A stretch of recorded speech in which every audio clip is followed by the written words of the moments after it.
So Dave, so you're ready to do the episode, right? You got all the stuff that I asked? Yeah. Yeah. Mm-hmm. I just wanted to double check. I needed 10 or 15 skirts from Calvin Klein. Okay. Okay, you got that? Yeah. And make sure we have Pier 59 at 8 a.m. tomorrow. And also just, did you remind Jocelyn that I need to see a few of those satchels that Mark is doing in the pony, and then tell Simone that I tell Jackie if Maggie's unavailable? You did all that? Yeah. You don't Yes. sound like you did all that. I totally did all of that. Did Demarchelier confirm? Yeah, you bet he did. Did Demarchelier confirm? Yeah. Get him on the phone, and then we'll talk Devil Wears Prada too. Okay. I guess I have to make a quick call. Should we using- roll the intro while I... Yes, after I just quoted the first one for the second one review. Let's roll the intro. Welcome to a series of podcasts discussing series of films. I'm Matt. I'm Dave. In a world inundated with prequels, sequels, spin-offs, and reboots, we ask the question, Do we need one more?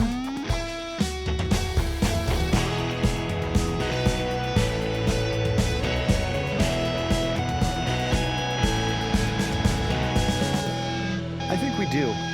I think we don't. You feel good about that? About the faces or the call? About the faces. Okay, I was going to say, I think faces are good. I think the call, I think I'm fired. Didn't go well? Nope. Well, Nope, you he gotta did make the- sure that they confirmed. He did not confirm. Well, so is the fashion industry. Yep. I'm a film nerd, not a fashion nerd. Hey, I pretend to be both, and I'm neither. Welcome to our episode of The Devil Wears Prada 2. We Yes. are... Welcome back to the original set. Yes, we're back in the original set. That's true. Circumstances have determined, budget cuts have determined that we're Yeah, exactly. back in the OG setup. BJ Novak decided, we're not talking spoilers, but BJ Novak decided Yep. some things, and we're struggling. Yep. What I will say off the bat, just to get it out of the way before we jump into the episode, Mhm. Usually we do these new movies with yourself, with Mhm. myself, and with our wonderful producer, Michael Dishno. Yes. He's not here. He's not here. We know it's his show, and we know that you guys come here just to hear his opinions, which We is fair. Yes. But just getting that off the bat, he's unfortunately not here. No. We left him back in Chicago. He's doing a Home Alone situation. That is true. It is a home alone. He's currently fighting off Daniel Stern and Joe Pesci for It his cuts to very Dish life. running around being like, Yeah, putting on aftershave. That's so true. Yep. No, he's on vacation. He's having some fun right now. So this Yep. week, He said, sayonara, losers. it's true. He Figure did say it that out. to us, and then he jumped into the plane. Yep. Yep. But for now, it's going to be the two of us. Yep. Whether you like it or not. Yep. Which is most episodes. Yeah. But he'll, he pops in every so often. He pops in so often. And we like it when he does. So what do we want to do with his points? Because he's not here. Oh yeah. I meant to ask you before we started recording, but We didn't talk about that. Do we? How do you want to do it? I think for just like simplicity's sake, I'm not trying to do Michael Dishno erasure on the podcast, but I will say let's just withhold his points and Mhm. we'll make it a score of 6. Do we make his score based on what we think he'd give it? Wait, but that doesn't work because if we need at least a 6, well, because if we both give it, no, the sliding scale still technically works, right? We just It determine, does. because then what? It's like a 4.5. If it's a 4.5 or above, Yeah. it gets it. Yeah. Do we just want to like? I don't We know. really should have figured this out earlier. Yeah, we should have. But we were setting up everything else without him. I just didn't even. I'm talking about myself. I didn't even Oh, think yeah. about that Oh yeah. because I'm bad at this show and at my job. It's okay. I Um, didn't confirm with Demarchelier. Or I didn't even say his name right. Demarchelier, I Yeah. think is how it's pronounced. Yeah. Do we? It's a good So thing this isn't a fashion podcast. Otherwise, they'd be like tearing Yeah. me apart right now. it is a food podcast. They won't but know. It's not a fashion podcast. Well, they might actually. If they like this movie, they might listen to this. yeah, they'll come. And they'll fucking kill us. No. Do we just give them the 3 points because Dish isn't here, and they just have that as a base? Maybe I don't know because then that's assuming Dish would give it a perfect score. Yeah, I think we have to withhold his I think we have to, but maybe we like. because if a 6 did- is a max, like a 6 out of anything above a 6 out of 10 usually is what we say is Yeah. a yes. So So if we say maybe we it's just above, adjust. Maybe we just adjust it because there's only 6 points. yeah. 3 for me, 3 for you. And so this one, in this instance, it's like we have to get above a 2 or a 3. No, it has to be because it's cumulative. I think it has to be above like a 4. Okay, that works for me. I'm fine with that. So for this episode, above a 4, we say yay. Yes. Okay, That's what we've decided. that's the easiest way to do this, I think. No cuts. No cuts, no butts, no Um, coconuts, So said Plato. that's so true. So The Devil Wears Prada 2, directed by David Yes. Frankel. Yes. How did you feel about this movie going into it? I know we talked a little bit about it Yes. 2 weeks ago. We did. Um, So going into this movie, I definitely was like I want this to be good. Like I'm rooting for it to be good Yeah. because I love the first one Yeah. and I love these characters. You don't want to have to Yeah, I- reckon with a spoiled sequel. Yeah, like you know how like the Matrix movies have sequels, Yes. but that first one's like objectively a masterpiece. I've never seen the Matrix sequels, and I know some people defend them. And So- some people whose opinions I quite like. So I went back semi recently, and there's not a. So Matrix 2, I think there's I will let people defend that one. 3 is an abysmal movie to watch. All right. And I haven't seen the Resurrections. but yeah. But you know how you always have to be like you have to specify that first one. Yeah. So like now I'm like okay, but I don't want to have to do that for all of my favorite Sure, shit. So like please be good. Yeah. And so like I was like this one has like a you know I'm like because wow I'm not No, I get it. You didn't want to have to yeah deal with the fact that this one would be bad. yes Yeah, you don't want a prequel situation. Yeah, I don't want a prequel situation or sequels. It's exhausting being in debates about whether something's good or bad, you know. Sure. But so with this movie, I feel like the bar's fairly high. I think there's a lot of love for this movie. I have a lot of Totally. love for this movie. A lot of anticipation. I felt like I was pretty vocal about how I just didn't see there was a lot of narrative runway. So it's always interesting when they take a character who has like a see you later, I'm never coming back to this kind of thing, and then they have to figure out how to like How to put them back put in. them back in. So I feel like this movie definitely had like a big bar to jump, but I will say I enjoy this movie a lot. I do too. I think it has its things. And I will get into that more, I think, in the Yes. spoiler section. But I feel like if you like these characters and you like seeing them interact with each other, this movie's a good time. I definitely think it satisfies the wanting of spending time with these characters again. I think it very clearly is aware that like the characters interacting with each other Mhm. and having fun. They have more fun in this movie. They do. Not They in the do. sense that they don't like go skiing, but like they like No, they're no. just like they're just like hanging out a lot more. They are. Which I'm not saying is a negative, but yeah, I think all that stuff is good. Mhm. I think I agree. I don't think it's as good as the first one. No, it's definitely not as good as the first one. But I do like a lot of the I think for me the reason that it kind of falls is that I feel like it's offering a lot of ideas that I actually like that are very I'm connected to because they're very based in our current environment. it's very and what is reflective of the happening. times. Yes, which I appreciate. I don't know how much it really follows those threads all the way. Like I don't. Yeah, I was gonna say I don't know that they carry like I don't think they carry that football all the way across. I think there's a bit of like I'm apologies for trying to maybe mangle and coin a new term. But like resolution leapfrogging, like kind of a little bit. Like there are times where the movie just kind of is like we figure and this is the end of it. Yeah, Like I was talking with we saw this with our respective partners. Yep. And I was talking with Laura about this after the movie on the drive before we got to meet up. And I was like, I feel like there's not a lot of like confronting things, no. which is kind of my biggest thing with it. Like, not that I need like, you know, them all to be in the offices of Runway like, I've abandoned my child. Like, I don't need them to like scream at the top of their lungs, but like Yeah. I feel like we get a Anne lot of Hathaway the doing a Harrison Ford point. well, yeah, the little you got to do the little jiggle with it. The little jiggle. Listen, like you got to do that. That just for the audience. It's my favorite part of video watching people. Witness is when he busted out that move and he's like, "What are you gonna do?"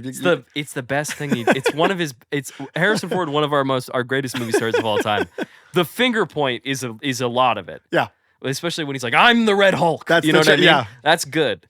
And that's you know good what's that he annoying? does it. The worst part of that movie is that the Red Hulk doesn't do the point. Oh. It's like his we're all talking about how the mustache is like the big thing, but he should have. They didn't do the Harrison Ford point as a Hulk. Could you imagine? It's like a whip, like an Indiana Jones whip. He does it, and a shockwave, just a wind, a gust of wind knocks over Captain America. Yeah, that'd be beautiful. He blocks it because he's got. But yeah, resolution leapfrogging in the sense that like things will be set up, and then they'll be like kind of like dribbled a little bit.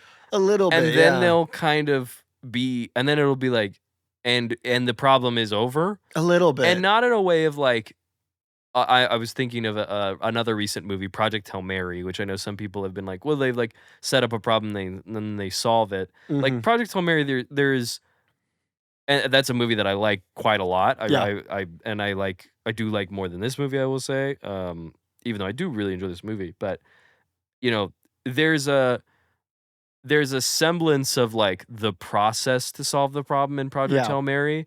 And in this one, the most we get of that is like Anne Hathaway makes a couple phone calls. Yeah. And like, that's just not very dramatically engaging for me. No, it's not. And yeah, it's interesting thinking about like the themes and like what is essentially the climax of the previous movie. Yeah. And how those themes carry over or not.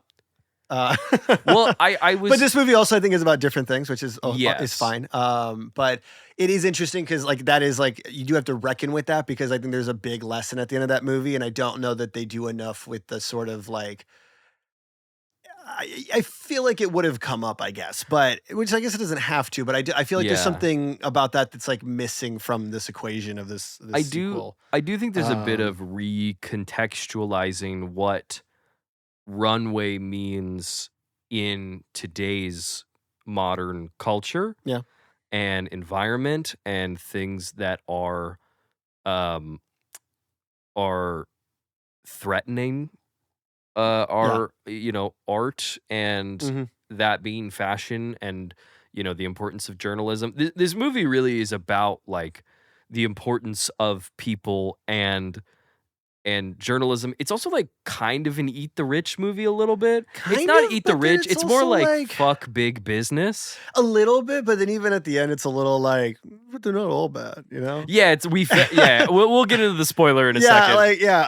But I can appreciate what it's trying to talk about, and it's not. And I don't say this as a negative. It's not. Or necessarily as a negative. It's not particularly subtle about what it's trying to talk about. No, it's pretty in front of you, but like also like that's fine with me. I will say, I do just want to call this out right off the bat in terms of like kind of things that are maybe negatives to me. And this is an actor who I do like. So the whole original cast is back for the most part. And then we have some new main players. We got Stanley Tucci. We got Meryl Streep. Love all those. Emily Blunt. Actually, I will say, Anne Hathaway. How good does it feel to watch Meryl back on the big screen? It's been so long. Abby turned to me and was like, she hasn't aged. No, there's a she moment. Looks exactly the same. There's a moment where she like smiles and laughs, and I was like, God, I missed you. I know. Yeah. I missed you so much. And like, I do think this movie kind of is able to skirt by on some of his things because it's having like the greatest actors that you've ever, you know, have graced film, like landing these planes. But I will say, and this isn't necessarily a knock against the actor. I think Justin Theroux feels really out of place in this movie. Yes, I appreciate that he's having a lot of fun though. I really appreciate he's having a lot of fun. I like Justin Theroux. I think he doesn't fun on in screen. Tune, but I also would argue that maybe is the function of the character. I would agree, but it is interesting. He's an interesting addition to this. This is very niche, but like it felt very Andy Serkis and Long Shot to me.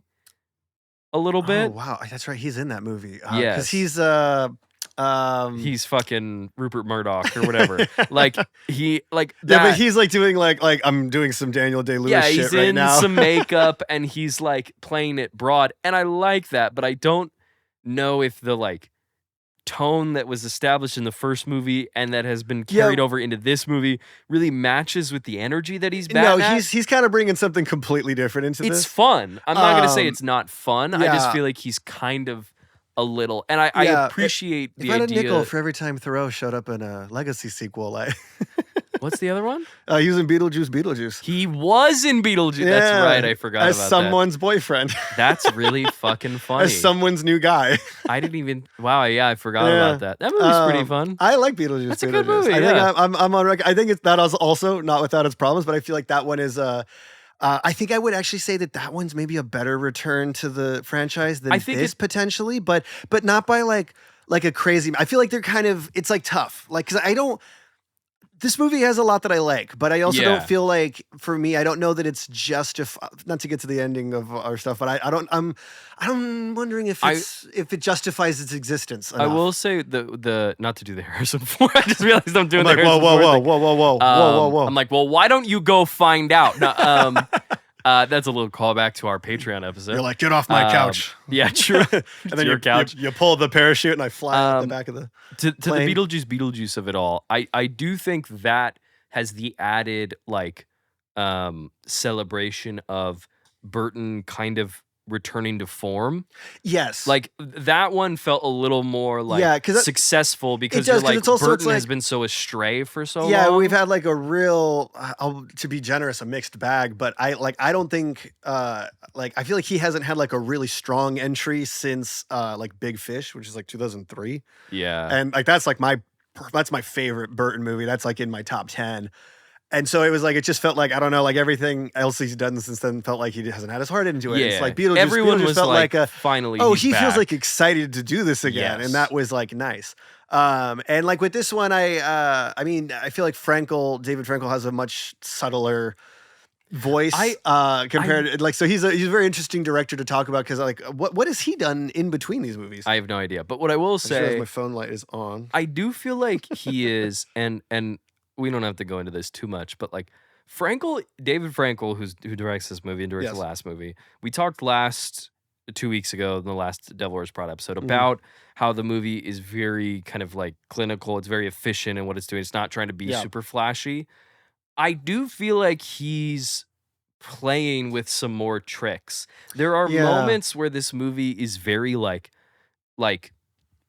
documentary inspired. There's a lot of like handheld, like kind of like we're following the people, like, oh, we only got to be, very kind of, I don't want to say guerrilla filmmaking, but like it's very documentarian a little bit at times, which the first movie is not like that. The first one is this is a polished mid-2000s studio comedy. And this one, he's like, there are more that he's doing. There's the moment, like the whole Vogue sequence they do in the first movie where she's like changing through the outfits, right? And the cars are coming by. They do a version of this one, and this one is it is more complicated. It's more of like a oneer. Yeah. It's more of a sequence, I suppose. And I want to show some props, I suppose. Like this movie is a movie about like journalism, and like kind of. I think it wants to be, is what I will say. Yeah, that's true. And That's I fair. think he's maybe I'm overindulging in this, but like I feel like he's maybe adjusting the style a little bit, like to make it feel more journalistic. Like, you know what I mean? Yeah, Like, that would make sense. I mean, if we're seeing everything through the lens of Andy Saxon now that she is like a proper journalist, there's just a a more lot. realized person coming into this situation. Yeah, it's like I don't want to say shaky cam, but like, it's very like just I don't know. I don't want to keep repeating myself, but like I noticed that he's changing the style a little bit, which I can appreciate. I don't love, and I said this to you after we were washing our hands after using the restroom, and you were like, I think this movie's missing something, and I said saturation. Yes. And I do feel like, and that is more of a indictment on like just where we are I said Yeah. this on the Wicked episode. I'll say it again now. Like, I do feel like this movie just looks washed out, It does. and it It's kind of it's is a lot of bummer. very pale people. Yeah, and I'm like, I wish it. I just Beautiful wish- people, but pale nonetheless. very beautiful people. But yeah, it's like I that kind of bummed me out. But I recognize and I appreciate he's doing Yeah. different stuff, and it was kind of surprising Mhm. for me. I don't know if it's weird. This movie is like, I expected it to like play it safe. And the first like 30 minutes, it's like kind of like doing the first movie again. It's kind of like playing the hits, but not as Yeah. strongly. But in a way that like, I have some thoughts about the opening of this movie. the first opening sequence I don't love because it feels a little like In this aimless. movie or in the in this previous- movie. Okay. The yes. opening sequence in this movie is a callback to the first movie, but Yes, it feels but it also is lacking what is so smart about the first Yes. movie, which we'll get into. But the actual plot of that first act, Yeah. it feels very like, like a legacy sequel. Like we're gonna hit all the similar beats, and then respect to the movie, like does go off in its own direction and does. try to do something else, and I appreciate that. I feel like its conflict resolution it leaves a little bit to be desired. Yeah. Yeah, Yeah. that's kind of where I'm feeling with it. Do you recommend people go see this movie? Yeah, fuck yeah. If you're listening and you haven't seen it yet, people, I have a feeling this movie's going to do very, very well. I have a Yeah. feeling many people are going to go it's got see a this. million tie-ins with Old Navy of all things. Does it have tie-ins with Old Navy? I walked past an Old Navy and it was like, get the Devil Wears Prada, this and that. That's And I was funny. like, that's awful. Not Old Navy, but you know who's got some good shit? Gap. Yeah. Every now and again I'll walk by Gap and I'm like, huh, Yeah. Every once in a while. look at Every you once guys in a while, go. yeah. All But right. for a movie about designer fashion, it's funny. Yeah, Old where the Navy is a tie-ins little are, but, funny, yeah. we know who's watching the movie. But yeah, I like this movie a lot. I definitely think people should go see it. I think it is, also like sub 2 hours, respect. And I think it's a lot of fun. I don't know if it's as funny as the first movie, but I do still find it funny. Yeah. It's very enjoyable. It's a good time. I don't think there's like a bad performance in the bunch, No. even though I think Thoreau feels a little, tonally out of place, but I'm never, No. every time I'm watching him, I'm always like, dude, what the fuck is happening? I'm always like, whoa, this is such a swing. Like, Yeah. and respect. But yeah, totally. Where do you stand with it? I think it's enjoyable. I think if you like the first one, you should go check it out. Because I think what's so strong about that first movie is the characters, and I feel like the characters are still pretty strong in this. So Yeah, I think so what it's you're good. wanting, you're getting. I get a lot of what I wanted, I think, out of the sequel, but I also feel like the movie's not without its problems. But I don't think it's like it's not a bad movie. It's good. No, I think It's okay. I think it's pretty. I think it is solid. Yes, Solid movie. solid. Do you Um, want to jump into spoilers now?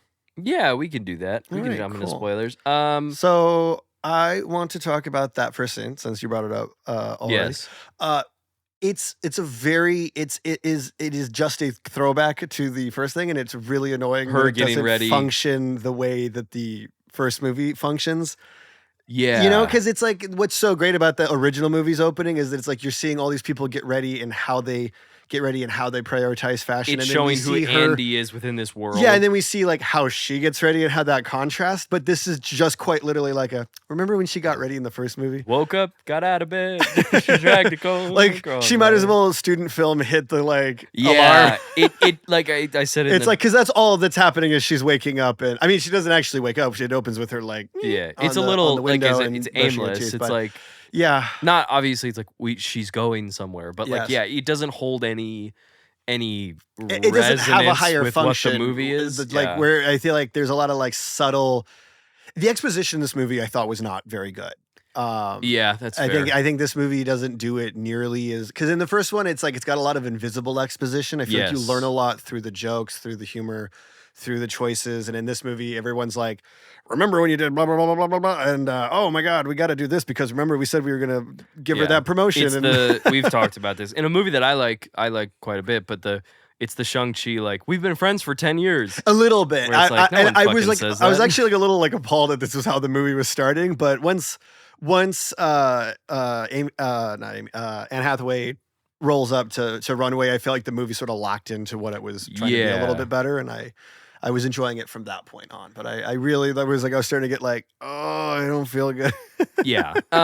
So to kind of loop back on what we were talking a little bit about, non-spoilers of like what this movie is about, because I do think this movie, like, I was surprised that it was like being very vocal in its perspective, which is like, it's talking about, it's like actively like calling out like the rich people problem we Justin have. Theroux is basically playing like Elon Musk, Brian Johnson, Jeff Bezos. Like, he's playing all those fucking guys. Yeah, just like a guy who is too rich and stupid to appreciate like art and beauty. Yeah, it's like there's like three.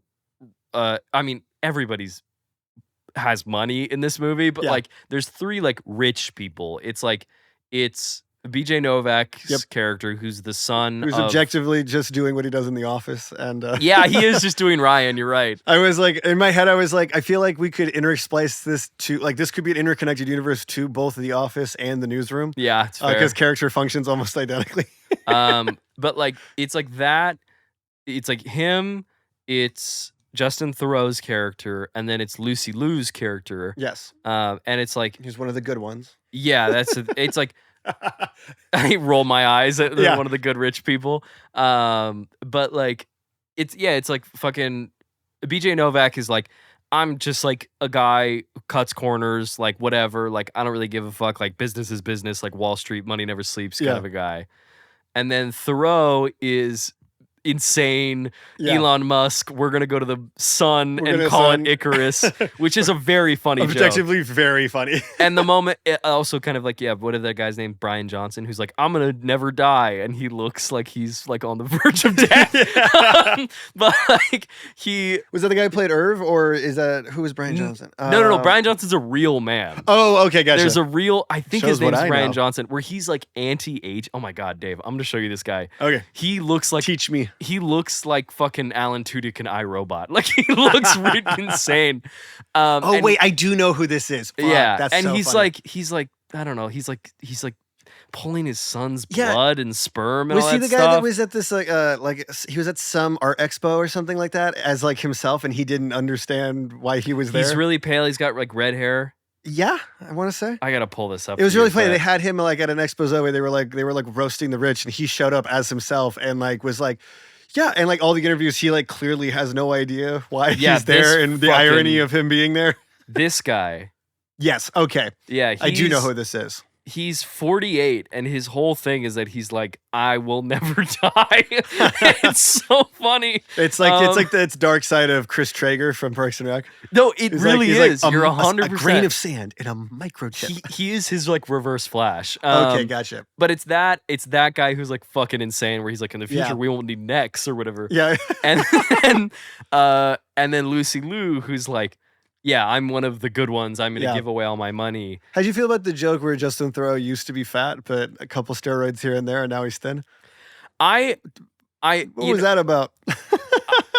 Because they frame that in the movie as not like he like was working out a lot. Yeah. They frame it as like a technological marvel. Yeah. And so I have a feeling it is like the Brian Johnson thing, where he's like part of like his like, I've underwent several surgeries and like I've paid myself to look this way, but I didn't fix my hairline. Like I think it's that. I think that's what the character, gotcha. Okay. What the framing is. I didn't love that part. No, I thought it was kind of I was like, okay, interesting. Is a weird dig. But I did feel like maybe that's what they were trying to say. Okay. But I think all the other stuff with him is more than enough that he's like the most irritating fucking guy you've ever seen in the world, and he has the craziest opinions and ideas. But kind of like his character in Beetlejuice. That's true. Actually, yeah, you're right. I like how I found a very different angle on this, though. He did, which is good. I always appreciate when he shows up in shit. But he was in the Fallout show as another like rich prick, and you're just like, damn, look, if you got a type, play it, man. Good for you. I know he's like really running around making a living as being the new boyfriend and a rich guy. Everybody crazy rich guy hates. A guy with so much money, it may be the problem.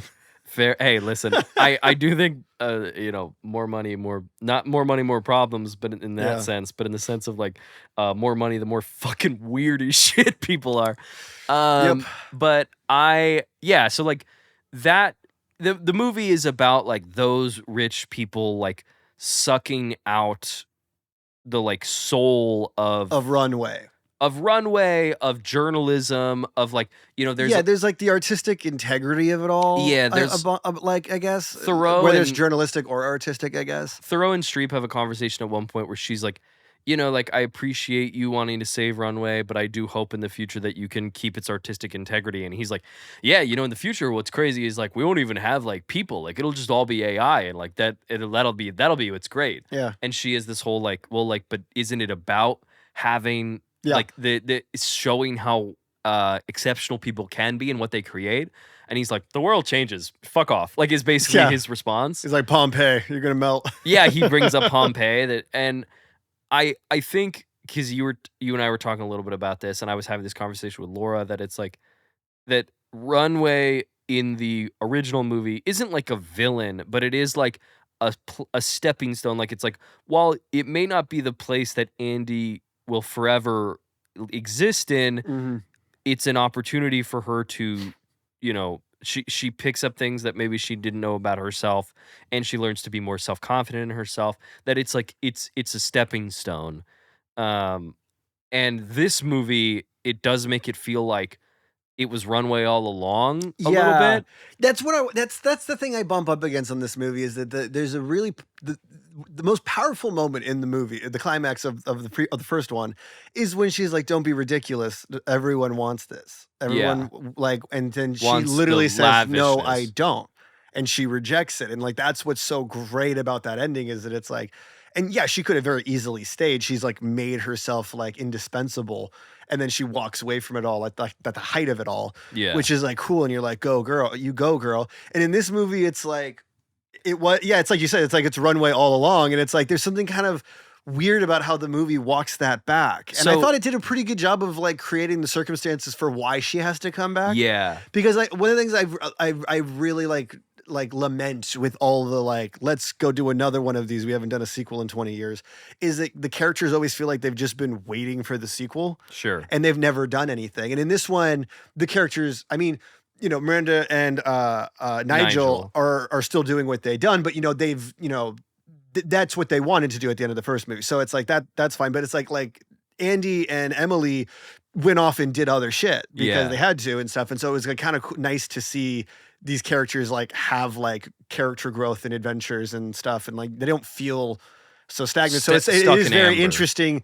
Like now the plot's like, oh crap, I have to go. It's like, oh, I have to go back to high school. Like, a little bit. I will say, because I again reference this in the non-spoiler, like to your point, like because I'm still wrapping, because we just saw the movie 2 hours ago. Yeah, we literally haven't had a lot of time to wrapping my head around it in some ways, but like it does seem like the movie is reframing what Runway is now. Yes. That in the original movie, that like, doesn't everybody want this? That it's about Runway as this thing of like, of lavishness, of like everybody wants all this, and it's like, even if that doesn't mean that if everybody likes the idea of it, that doesn't mean that you want it, and you don't want what it turns you into, which is a very important lesson, I think, in some ways. And then this movie is reframing it in a way of what Meryl Streep says to Justin Theroux, where she's like, isn't it important to have a place where people can show like what humans can accomplish, and that art and that craft and explore that.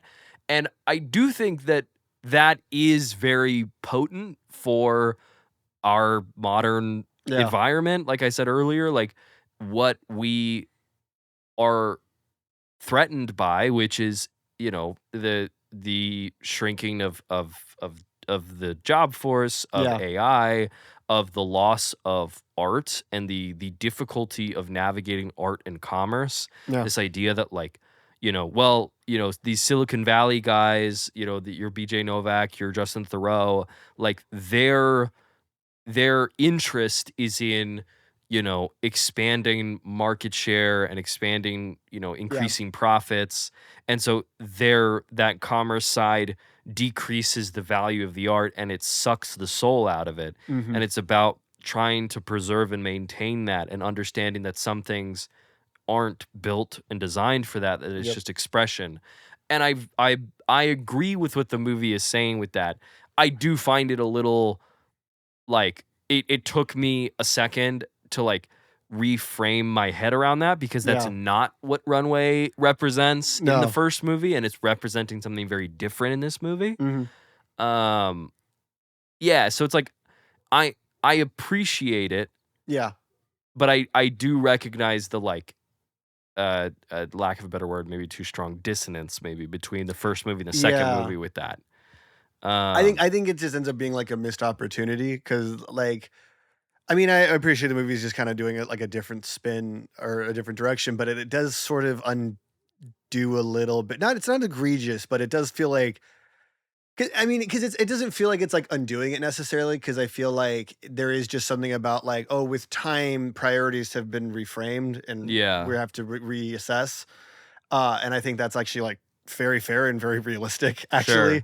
That it's like, oh yeah, well, I did do all these things. I've won all these awards. I did do all these things. But it is interesting that like I had that life and now I can now I can experience actually this do this one. and now I'm gonna do it. But it is weird to be like, it was Runway all along, ultimately. And I don't know, like I'm like, there's something kind of not as super satisfying about that to me.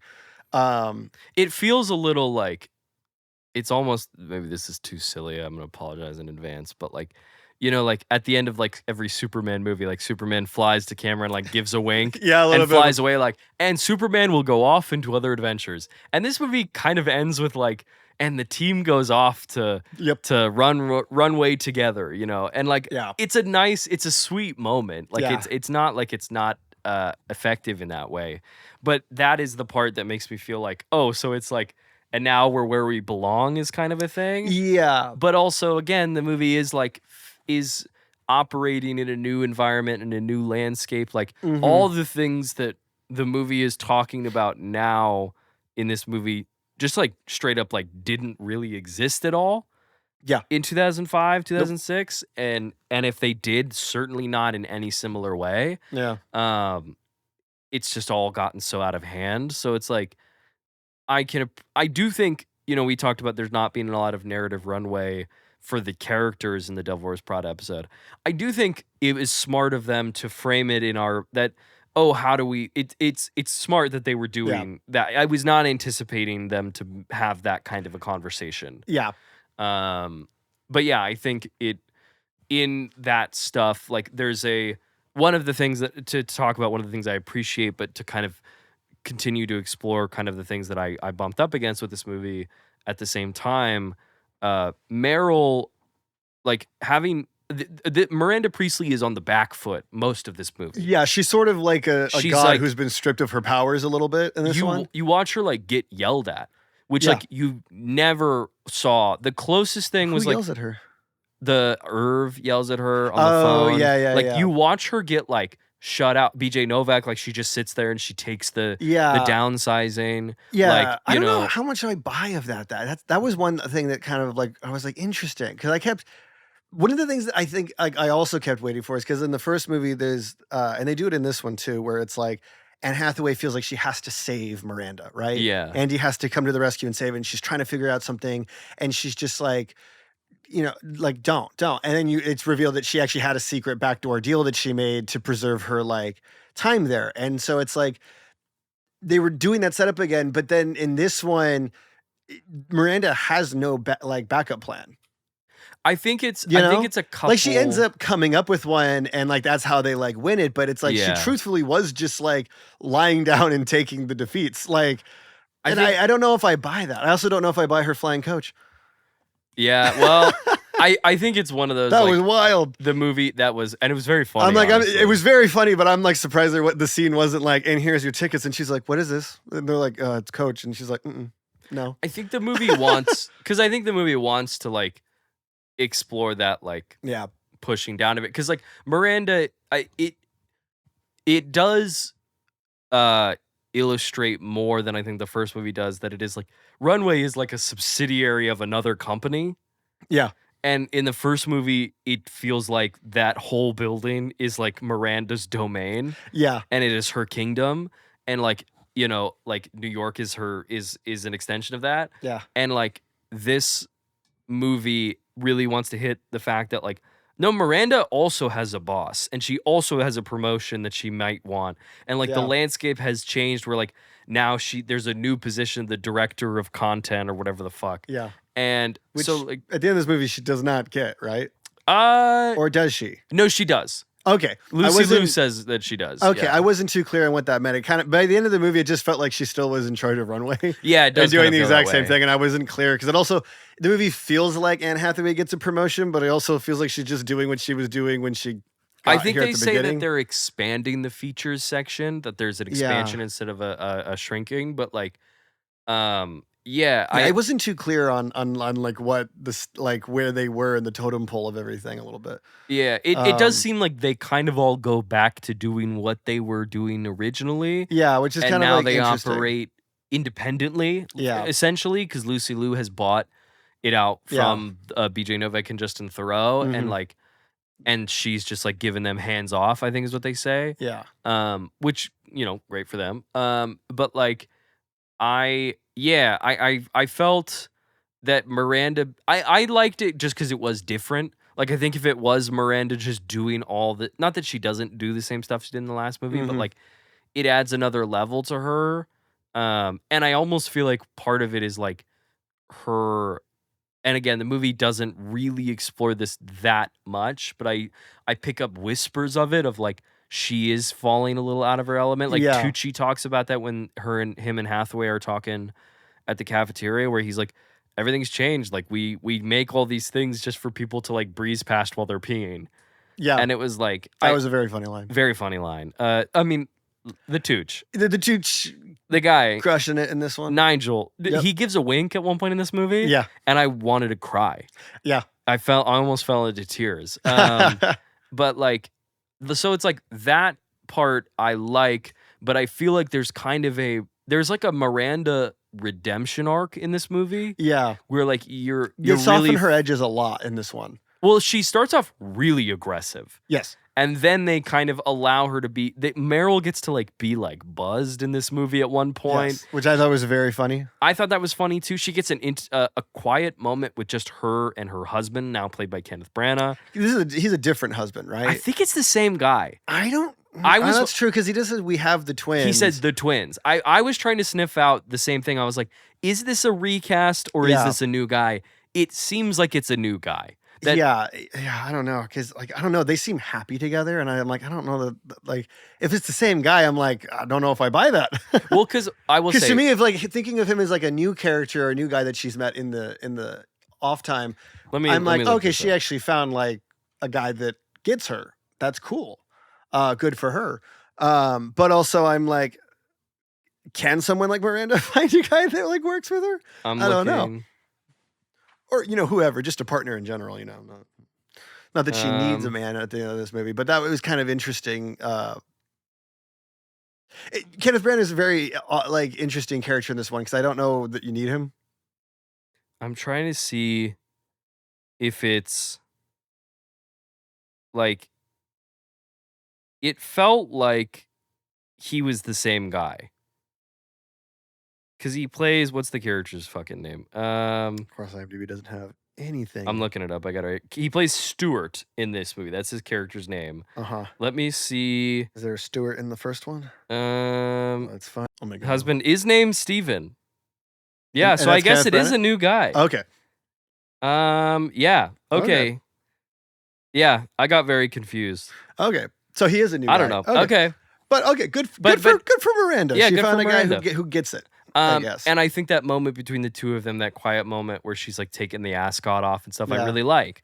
And also it doesn't, it helps that it's fucking Meryl Streep and Kenneth Branagh. Two very, very, very trained people. Very good at very what they good do. actors.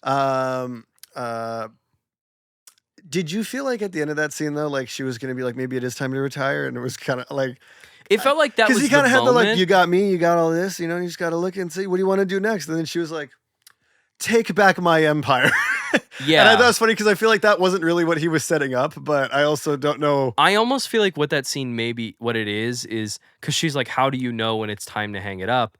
And he says like, you'll know. Yeah, that's fair. And he's like, Okay. he's like, and he says, but don't make any decisions now. Have some sleep, Yeah. have an espresso, and figure out what you're gonna do next. Mhm. And that's what the moment. And then she barges on Andy's door and she walks in and she's like, Yeah. all right, let's turn. So it seems like Yeah, I think the there's supposed to be a movie- joke in there that doesn't land, but like I think it's just a different setup. I think the movie is I think that moment is her being like, how do I know when to retire? And he's like, you'll know, but don't predicate it based on tonight. yeah. Give yourself a moment's rest and think about what you want. I Mhm. do think, this being said, I do think the movie is communicating that.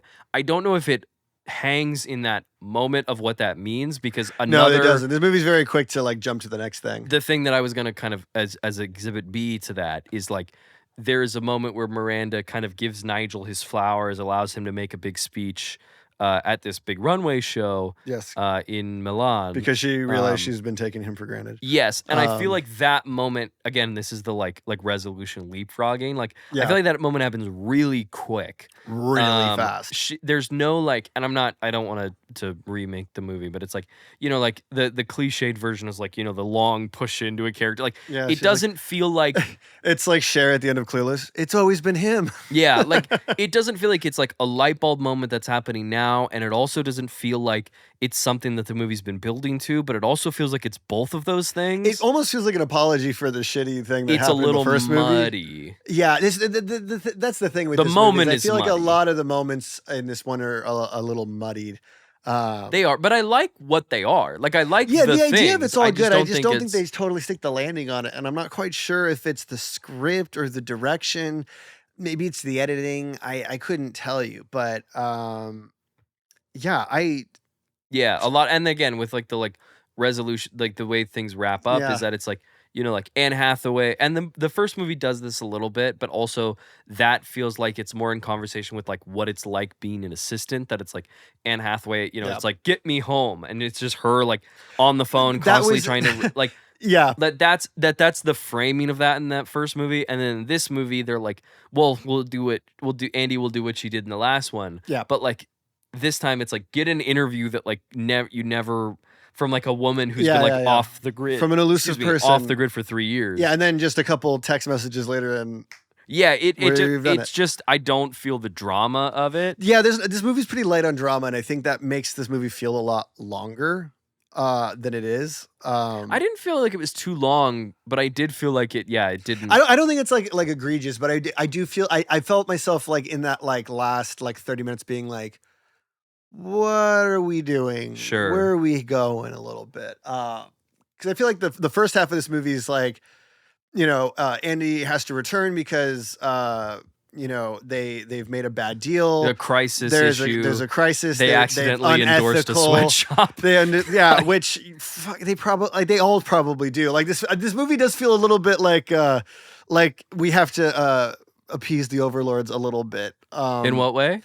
Just in like I feel like there's just companies that just do stuff and they just go like, we don't care, And I feel like this movie wants to be like, we didn't know they were gonna do that, and it's like, you probably knew. Like, I don't know. I don't does know. that make sense? I think you're probably like you're talking about like Like it wants businesses to, are aware it they wants do to criticize. shitty shit. It wants to criticize the elite, but also be like, but don't Well, they were take like, a big yeah, it shit was on like- me, like. Well, the setup in the movie is they as some Apologize for the sirens police go by. coming. We have to finish this episode kind of quick. Yeah, they found us. They found us. I don't know how they found us, Mart, but they found us. Fuck yeah. But yeah, the movie says that they interviewed this like fast fashion place, which those places do exist. There are like Yeah. fast fashion places, and that this place in particular lied about the ethics and the standards at which they produce their clothes, Mhm. which they come to find out is that it's a sweatshop. Yeah. Which is very illegal and very shitty and very bad. Yep. And they hire Andy as like a help us smooth over the reputation of this company and preserve its integrity. I think, yeah, you were probably saying like in terms of when you say appease the overlords, do you mean like we're gonna pretend Like, like in a meta companies sense? don't know that we're doing this? Well, it's like a little bit like the movie's like we're wagging the finger, but kind of only on paper. Does that make sense? I don't. I'm trying to like in a meta sense, like the movie doesn't actually criticize the thing. Like it's saying I like think it's pretty aware that it's like sweatshops are bad. Yes, but at the end of it, it's like I feel like it's like also being like, but they're not all bad a little bit. The billionaire thing, yeah, sure. And so I feel like I don't know that because in the first movie, like Miranda's like one of the elites, and I think that all gets reframed of like, well, she's like that now means something different. She's just the editor, and now, but so it's like that thing of like there's something kind of in terms of her status that's missing, but I think that is kind of part of the fabric of the movie. And always a bigger fish. There's always a bigger fish. Rest in peace, Qui-Gon Jinn. But yeah, a real one. Tupac. But I get what you're saying in the framing of this character. It's that thing of like unexpected. It's an interesting sort of way to handle it, and it's like I don't know. There's something a little bit. I guess. What am I trying to say? I mean, we just saw this. It's fresh. Yeah, no, it's like it feels not pandering per se, but it's a little bit like self-congratulatory. A little bit.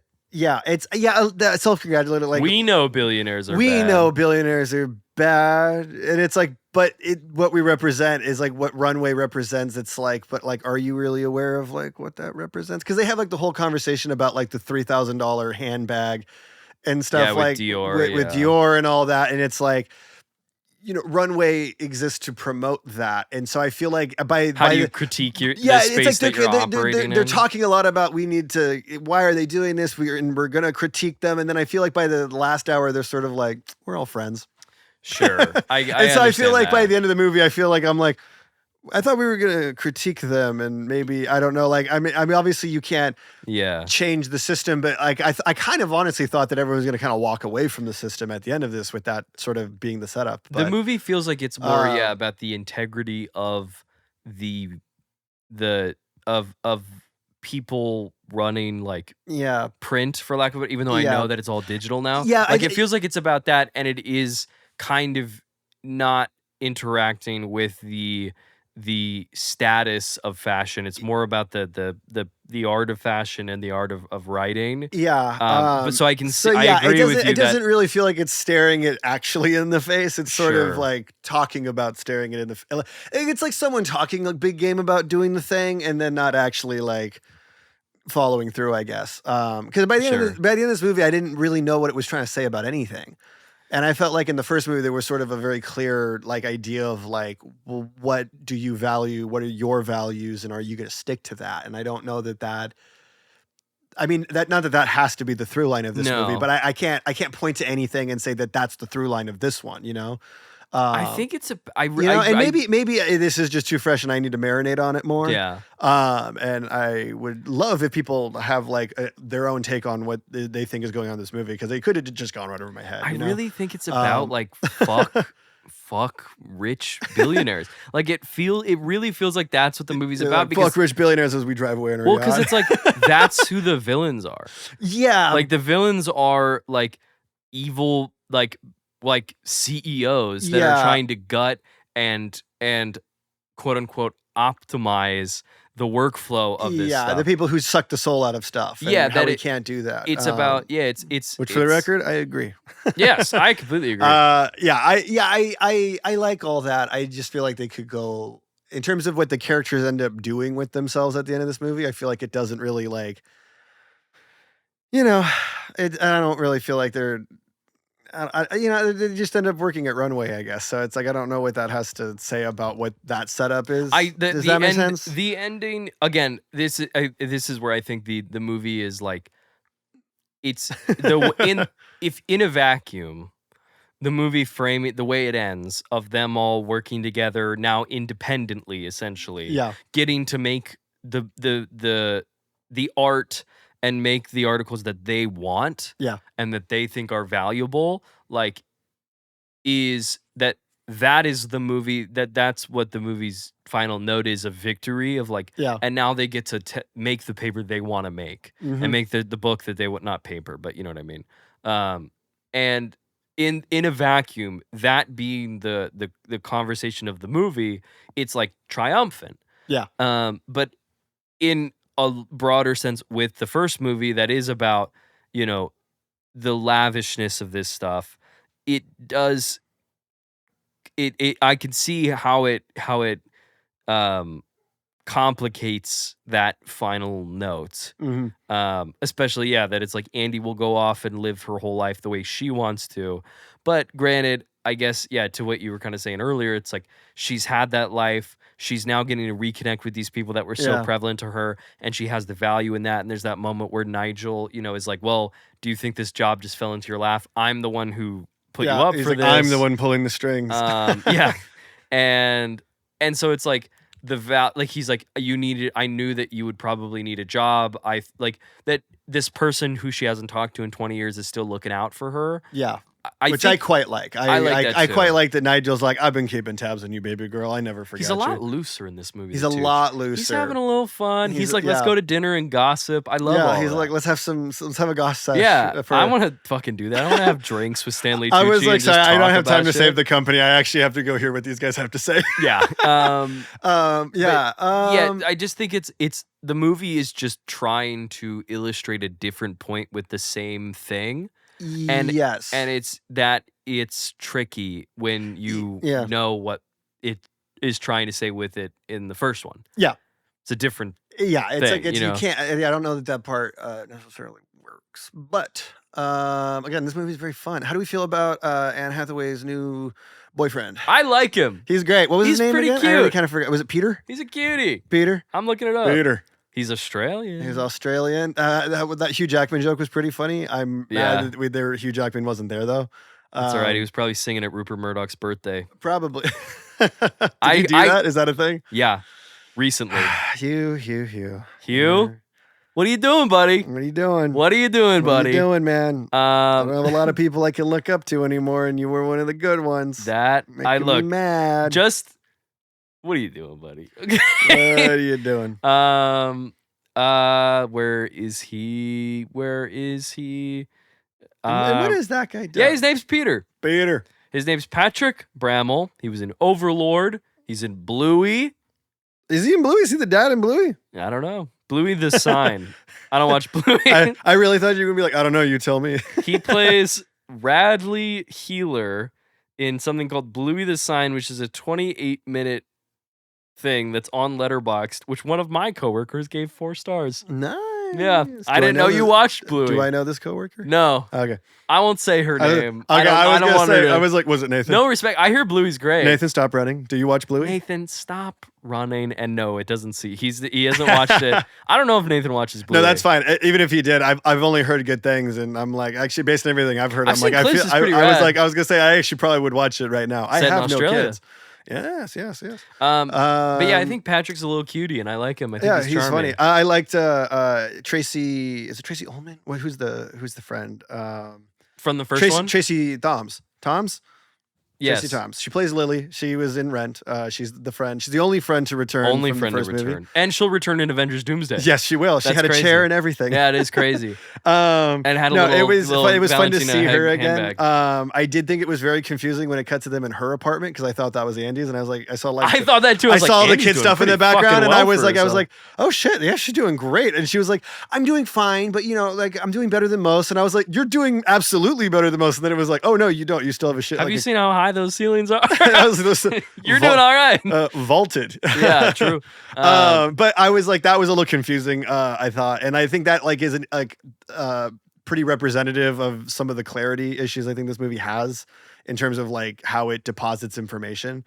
Yeah, and I think it's just that's where it's like such a bummer because I think that's what's so cool about the first movie is that it's like everything feels like setup and payoff and. Like it's just like, and you don't realize how much setup you're getting for the payoff until it's happening. And in this movie, it feels a little bit like, go long. I will say, you're waiting. You're like, okay, when are you gonna throw it? And then they finally throw it, and you're like, okay, well. The Lucy Liu reveal that she would buy it was a nice surprise for me. That worked. Was because I had no idea what Andy was doing on the phone and why she had to call so many people. That's she had true. a direct line now. If I've quoted this podcast once, I've quoted it 1,000 times. But Griffin Newman of Blank Check was talking about, the kind of setup and payoff, like the mastery of that it's like set something up and then pay it off like right after the audience just starts to forget about it. Yeah. So that way it feels surprising. Yeah. And when it is her, I was like, oh yeah, fuck. Yeah, no, that one. Yeah, that works. That's good. That's nice. That works for the most part but for me. I do think I also liked that Emily was kind of the bad guy in this one. Justified, yeah. And I was like, she's like, fuck you, dude. And what I love about that choice, right? I know we've talked a lot about what doesn't work in this movie, but what I love about her being like the quote unquote villain, even though it gets walked back pretty quickly, is that it's like, there is like precedence for this. Like we've watched that first movie, we've seen how dirty she got done. This totally makes sense that she would try to do a takeover in this one. Well, yeah, and there's an allusion to the fact that like Miranda kind of like pushed her out because she was threatened by her, and it is that thing of like, Justin Theroux fucking sucks and is a loser, and he's a big fat fucking loser. In long walk, something about a long walk off a short cliff, and like, but like Emily is like, she's not a bad person. She just like, she's fighting for her slice of cheese. Everyone is like, Miranda sucks, and everyone's like, hey Andy, Miranda fucking sucks. Yeah, and like Miranda's getting her comeuppance from that. Mm-hmm. So it's like when it happened, I was like, oh shit, she played her, but I wasn't like, it didn't feel like a mustache peel off. It doesn't, because like almost immediately it's like, because even when they have their victory of like, we've got Lucy Liu to actually. I'm not referencing Spy Kids, by the way. I'm just saying like the turn of like bum bum bum. No, it is. Well, because it could feel very much like that, but it does feel like a very like, oh, we are sort of doing a mustache pull reveal, but in a very complicated, the nuances of this, like all the setup of like what has happened in the first movie and how she's progressed and how she got pushed out, like this tracks. This is very interesting to see how they are coming into that. This is something that's been in like the works and like it's all coming to a head now, and like it almost made the movie feel like, oh yeah, Miranda, there's a price to pay for the way you have operated for your time at this your time as a Titan, like even with them like being in the church and like all these like religious like allusions with the Last Supper and something about being in Italy. I was almost like, I felt like this was like a loose adaptation of like when Zeus overthrew Kronos or something, and I thought maybe that's where they were headed with this and stuff. And I was like, can I humble brag for 1 second? Yeah, been there. Yeah, Last Supper. Yeah, I've seen it. Yeah. No, I'm dead ass. I have seen it. I know we just did a play about like Jesus and the Last Supper. I dead ass thought you were doing that. We just did a play called The Last Days of Judas Iscariot. I play one of the saints. So do you. I played a saint. And we talk about being at the Last Supper. I also played Sigmund Freud. That was fun. He was very good. And for all our friends who were on that play and watched the show, we miss you guys. We miss you. It's been like 4 days, but we miss you. It's been 4 days, but I genuinely do. I miss you guys a lot. Hi, Jack. Hi, Jack. Hi, Will. Are you still subscribed to the Patreon? Hi, Maj. Hi, everybody. Everybody who's listening. We just got to shout out everyone. Hi, Caitlin. No, I actually did go to Italy and I saw the Last Supper. And then my whole family got COVID and we stayed in Airbnb the rest of the vacation. Sounds like, what year was that? 2021? 2022? Yeah. Nice. 2022?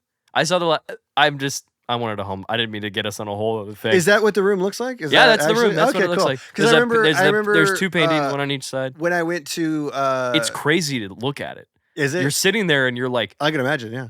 What the fuck? So I imagine that's got to be a dark room. They don't want it to fade. It's a very dark room. I also went to the Sistine Chapel and like saw like all that shit, and you kind of just stand there and you're like, dicks. That's exactly what I did, and then I was promptly escorted out and forced to leave.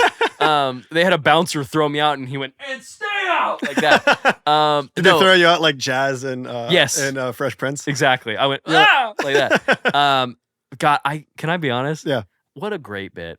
That bit never got old. In Fresh Prince when Jazzy Jeff always gets tossed out. Do you know what's great? Is so funny. It's funny that they talk about it and you're like, we love that bit, but we did realize that by doing it, now Jazz could only have one outfit for the entire run of the show. Good. Because if we do, it's like, unless we know we weren't going to do that gag, he couldn't wear anything but that because we weren't going to refilm it. Like, but yeah, when you see it, you are like, it's one of those like you're like, oh my god, like not to sound like a fucking moron right now, but like Yeah. you're like history, like you're like Jesus Christ, like Yeah. literally. Well, as a man who took way too long to figure out what you were talking about when you said that. Like, No, but I didn't recognize the fact that of what just recently as like a happened in our guy who lives. texted you, let's record at my place, and then not like our other one, and having a whole like. No, we're good. But it's a crazy sight. Where do I get off criticizing this movie? It's really, really sobering and like powerful to look at it because I could only imagine. You just think about you just think about them painting that in silence, like because it's a candlelight or whatever. Do you know how many years that took to do? I know it was many. How long many it took? years. Oh, I can't. Okay, I was wondering if you like knew that off the cuff. I just saw like a random TikTok or something where they were talking about how Michelangelo had like to like get back at like his like criticizers at the time, or like his like critics. Yeah, that's the word, critics. There you go. That he would draw them in hell. Like he painted several people who criticized his stuff as you just drew them into the parts where it was depicting hell. Kind of fucking rules. Actually, that's kind of sick. Which I think is very that's funny. so petty. Which I love that.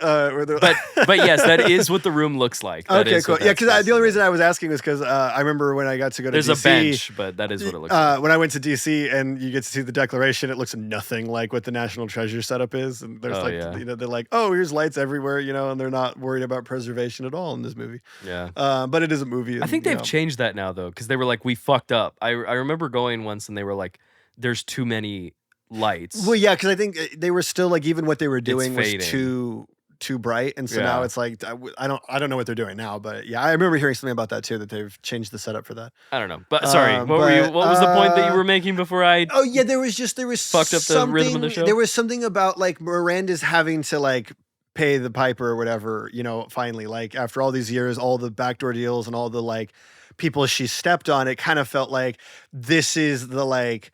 The Greek tragedy of it all is that now it's being that there is nothing she can do and it's being taken away, and that it is kind of funny that the climax of this movie is we made some phone calls and we saved the day. It is a little like Superman 4 Quest for Peace when like Perry White's like, I got a big loan from the bank. We're good. They approved it because they believe in journalistic integrity. Like it's very like that great pull on this, honestly. Because that's like what that movie ends up doing. So it's a little hand wavy, I feel like, and it's a little disappointing because I feel like I've already talked enough about like how you want to see the confrontation, the reckoning. And it's like I wanted to see what this movie's sort of like answer to that is going to be, because obviously like you can like when you take something like Top Gun Maverick, right, where it's like we want to play the hits but we want to find something new and also do this return and stuff, and so like I feel like that movie's now kind of the shorthand for like if you're gonna uncork the genie 20 years, 30 years later. Legacy sequel. It is, and I'm trying to think of like other like really great legacy sequel. Outside of The Last Jedi, you motherfuckers. But like bringing up Star Wars, right? One of the things that I don't think that is super satisfying about the and we'll talk about this more because if you want to know more about our thoughts on the Star Wars, we're talking about it. We're going to talk about it in the Patreon, so not to like spoil any of that. 7-day free trial. But I feel like one of the things that I feel like I'm sorry that I heard in one of the things that I think people don't like about the sequels, and I could be wrong, feel free to yell at me in the comments if you want. I like how we talk about it, like people are constantly yelling at us, and everyone's been very nice. We've gotten a couple comments. We've got a couple. Like, you idiots. Yeah. And you're right. We're dumb. Yeah. You're right. But yes. No, but like one of the things that's like kind of like a bummer about the sequels is that you don't get to see the gang get back together. And that's one of the things I think that this movie has going for it, is that the gang gets back together. We get to see a lot of fun, the character dynamics that we've been talking about. And it's like funny to watch Andy. She's grown up. She's done all these things. She's become an acclaimed journalist in a way. Award winning. It doesn't sound like she's won a Pulitzer yet, but it's like, she's done very well for herself in the field that she wanted to do from the beginning of the first movie. And it's funny that like the minute she comes back to her, she's like sucked back to like, it's like when you go home and you find yourself like, I've undone my character arc coming home for Thanksgiving almost, you kind of muscle memory, you fall and it's like funny habit. that she's like, I've fallen back into these things. And I thought there was like that was kind of one of the better moments of the movie, was watching her sort of become herself again. And she's like, damn it, like I'm doing it again. But yeah, so it's like, I think that's one of the things this movie has going for it, is that you get to see the gang all back together, and that's like really cool. Before we get to score, Yes. do we real quick want to touch on narrative runway? Yeah, we should probably. Or do I we don't know why wanna- I said it that way. Or do we want to do score and explain narrative runway? I feel like Dish isn't here. We can do whatever we want. this is true. No, it's like I can't help but feel like I want to talk about the runway without talking about my score, because I feel like I'll end up repeating it at some point. So I'm You down. wanna do I'm down. score I'm down to do score and then get into the narrative runway of it all, because I feel like it's gonna kind of. Sure. Like I can't explain it without, like, if I explain it before, you basically will know how I'm distributing my points, I guess. So You want to start us off? Oh crap! I actually haven't thought of my score in my head. So okay, to reiterate, we're doing this out of now 6 points, 4 being the lucky number to get us Above 4. above 4. So it has to score a 4.5 Yes. minimum I think so. to be. That's generally to because we be say above a 6. seal of is- approval. We need more. Yeah. We need another one. We're maybe the final stop on maybe this. a 3-part miniseries. Yes. No, Fuck, I just realized what you we were never doing. talk about like whether or not we think it should have like a miniseries or not. Okay. So quality, I'll go full point because I did enjoy Nice. myself. Rewatchability, I'm gonna go 0.5. I don't Okay. know. I feel like comes into the classic thing, and we talked about this a lot during our Mummy series. If I'm gonna pop one of these in, I think I'm gonna put on the original more. I think that movie's better in a lot of ways. Yeah, so I'm just gonna go 0.5 because I didn't think this was bad, but I just think it's okay. Sure. It's solid. I think it does a good enough job, but I don't find myself rewatching this. If I'm at a party and someone puts it on, I might sit down, but I feel like most people, if they're gonna put it on, are gonna put the first movie on. Sure. And so with narrative runway, this is interesting. This is really interesting. I feel like they set it up in a way where if you wanted to drop back in, you could very quickly do this because all our favorite characters work at Runway, save for Emily Blunt, but we know she's on good terms with Andy. So, which I will say, I don't know that I buy her being like over, like, you undid my hostile takeover. I was going to have it and you just took it away from me again, Andy. I don't know if I'd buy her still wanting to be friends after that, to be completely fair. But I do like that they are friends at the end of this. I just Same. don't know that friendship is really earned at this point because Andy's burned her like twice now. Sure. If I was still mad about Paris even a little bit and then this happened, I'd be like, you bitch. But not that I'm calling anyone a bitch. I'm just hypothetically. I also think she's more mad at Miranda than she's an Andy. Probably, yeah. She seems pretty but cool with I also Andy. get the sense that she's like, well, like I also like I was with that guy. That was my plan.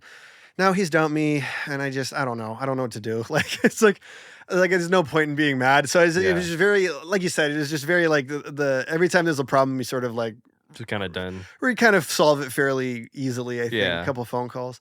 But so with this one, I feel like this movie is set up to have a sequel, but I don't know that this movie justifies its existence in a strong enough way for me to care about them doing a third one. Yeah. So I feel like, and I say this with a heavy heart, I no point for narrative runway. Yeah. I feel like they're setting it up where this isn't like the game's afoot kind of ending by any stretch. I feel like it is just like, if we never come back, we're good. But I don't know that this movie, while I enjoyed it, I don't know that it justifies its existence enough. Yeah, I feel a similar way. I'll start with So I guess for me, that's 2 points. 1.5. Oh no, sorry, 1.5. 1.5. Sorry, 1.5. Because I'm giving 0 for narrative runway. I also gave this a full point for quality. I was pretty surprised with it. I don't know if it hits everything, but like I appreciate enough what it's going for. I like all the performances. I want to shout out Caleb Herron, who plays that name. the second assistant. Yes, Chris, that guy's. Yes, he's. love him. He's very funny. very always funny. on. I always see him on the TikToks. I adore him. I his comedy, his politics, everything about him. I love him. I adore him, and he's funny. I would love to have him like on the show. I feel like that'd be cool. he would destroy us. Oh yeah, he'd run And I'd let him. circles around us. Caleb, just bat me around on camera a little bit. You Have your way with him. You have it. You have my permission. We both wear hats from Ebbets Field. I'm wearing one right now. Yeah. But yeah, I will give it a full point for that. I really enjoyed that. Also, Lady Gaga's in this movie for 2 seconds. Yeah, we didn't talk about that at all. Very funny that she was like, I'll be the person that really fucking hates Miranda. Another thing it's a good joke. There was another thing where it's like, here's a conflict. Oh well. It felt more trivial, like it felt more like a bit, which I enjoyed, but yeah, it's a funny gag. Feels like it needs to be brought up, but I gave it a full point. I was surprised with what this was doing. I like Frankel, playing with the form a little bit, like with the camera. Rewatchability.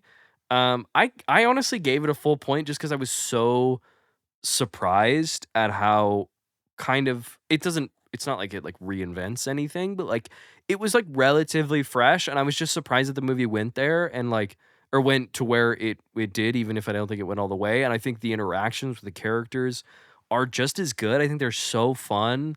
I think the callbacks aren't so obvious. Yeah, there are some that are a little obvious, but like because there's like that moment where they're like she's pouring herself a thing of soup, and he's like, "Oh, time finds us all back." And there was something of like wow, we really are finding ourselves here again, and it kind of works for what was going on. I really liked that. Yeah, but I was pretty.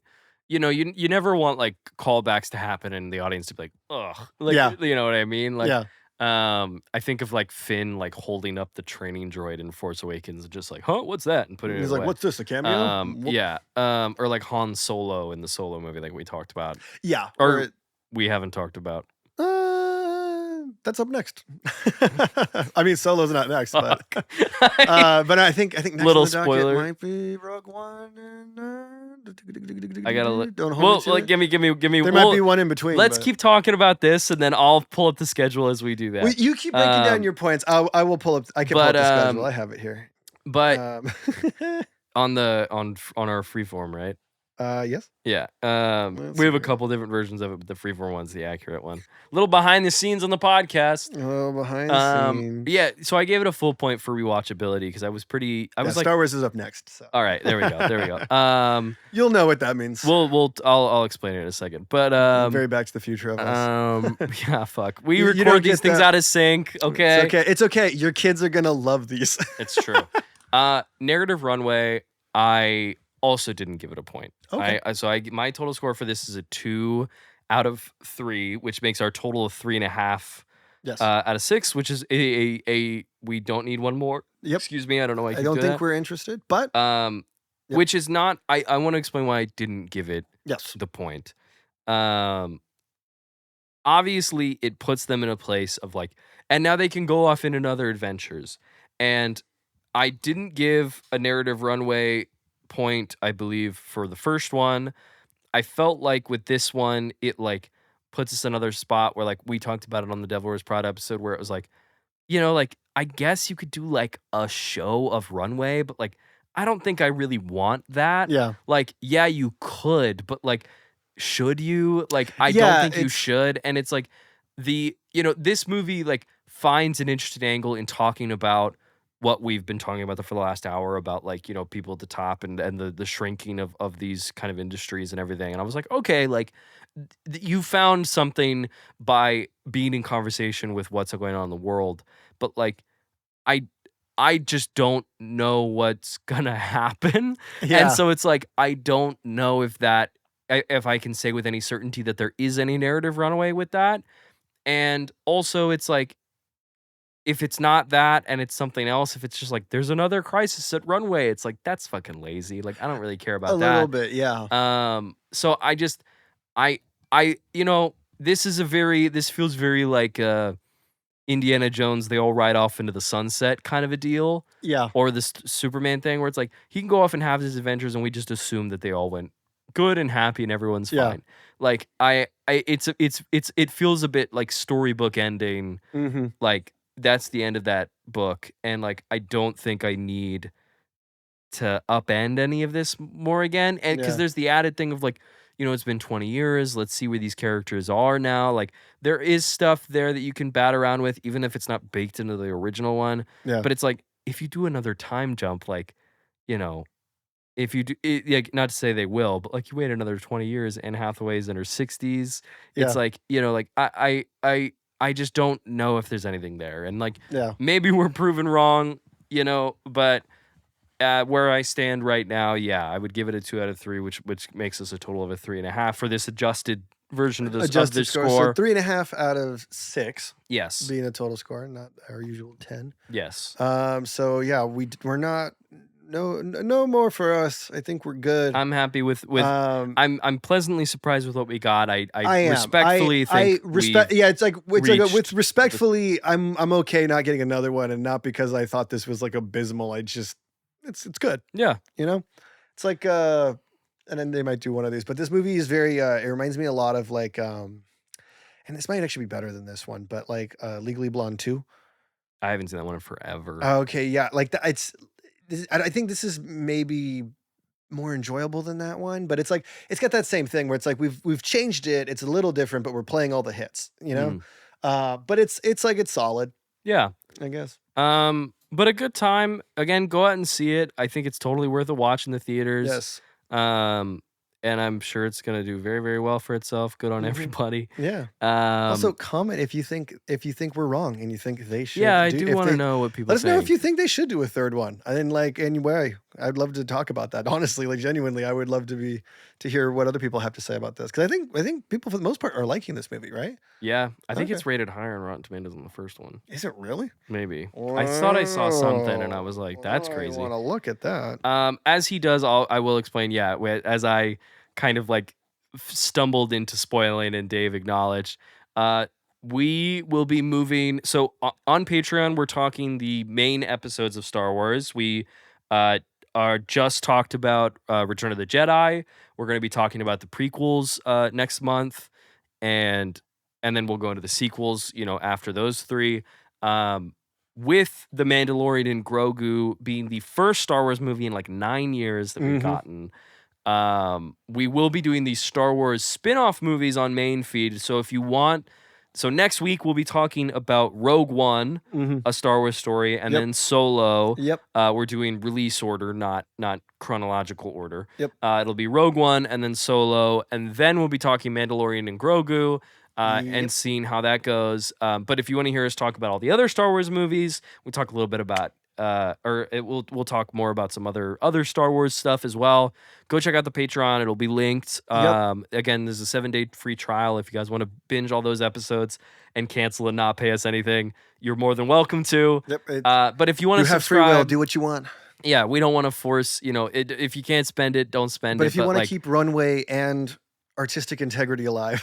Yeah, we like doing the show. We want to do more of the show. Yeah. If you're interested in supporting us, we would love to have your support. Yes. But also, if you want to catch those episodes, there is a 7-day free trial. Feel free to listen to those. Yes. Also, the Rotten Tomato scores. Not that this is a metric for anything.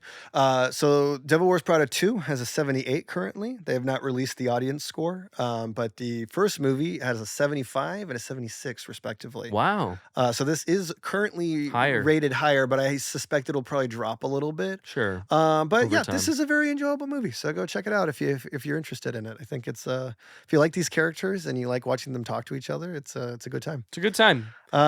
Tune in next week for Star Wars. Star Wars, yeah. So any final thoughts, or see you in the next one? Really nervous about our opinions on Star Wars going full. I mean, I've been pretty laissez-faire, been pretty open about my opinions. You like the open market will guide. Yeah, fuck. No, sorry, not what I meant, but like I've been pretty transparent about my thoughts. But talking about Star Wars and the internet, it is always something that's a little we got to step carefully and not hit some landmines with those. In what way? Oh, we'll find out next week. We'll find out next week, guys. Thank you for watching. We'll see you next time. And it's cerulean. It is. Thanks for listening to another episode of We Need One More. Be sure to click on the link for our socials and to subscribe to our Patreon, as those are the best ways to support the podcast. We'll see you next week. Bye.